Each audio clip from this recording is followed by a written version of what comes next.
नमस्कार, मी नम्रता वागळे. तुम्ही पाहताय मुंबई ईस्ट वेस्ट बुलेटिनच्या सुरुवातीलाच एक धक्कादायक बातमी आहे. आतापर्यंत तुम्ही एकतर्फी प्रेमातून तरुणानं तरुणीवर केलेल्या ॲसिड हल्ल्याच्या बातम्या ऐकल्या असतील. मात्र मुंबईच्या गोरेगाव परिसरात एका तरुणीनं तरुणावर ॲसिड हल्ला केल्याची घटना उघडकीला आली आहे.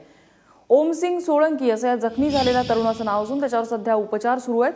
गणेश ठाकूर आमचे प्रतिनिधी आपल्यासोबत आहेत. गणेश, काय अधिक अपडेट्स या संदर्भात? नम्रता, संध्याकाळी 6ची घटना आहे. गोरेगाव एसवी रोड या परिसरातील ओमसिंग सोळंकी हे 26 वर्षाचे युवक आहेत. यांच्या एका 25 वर्षाच्या मुलीसोबत प्रेम संबंध होते.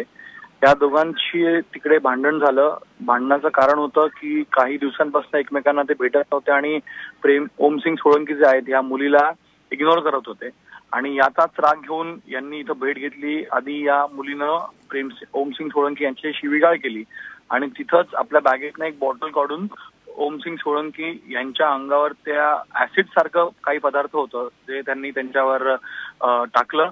यामुळे त्यांच्या डाव्या खांद्याला, चेहऱ्यावर आणि डोक्यावर दुखापत झाली आणि ओमसिंग सोळंकी यांना स्थानिक लोकांना शताब्दी रुग्णालयात भरती केलं.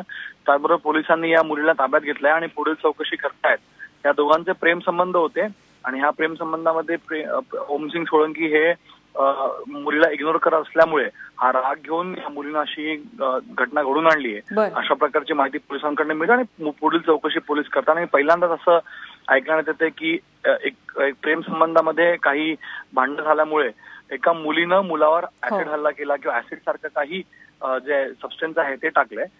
पुढील चौकशी पोलीस करतात आणि कायदेशीर कारवाई या प्रकरणामध्ये मुंबई पोलीस करणार आहे. गोरेगाव इथं गुन्हा नोंदवण्यात आलेला आहे. नक्कीच गणेश, अपडेट्स घेत राहू. तुर्तास धन्यवाद या माहितीबद्दल.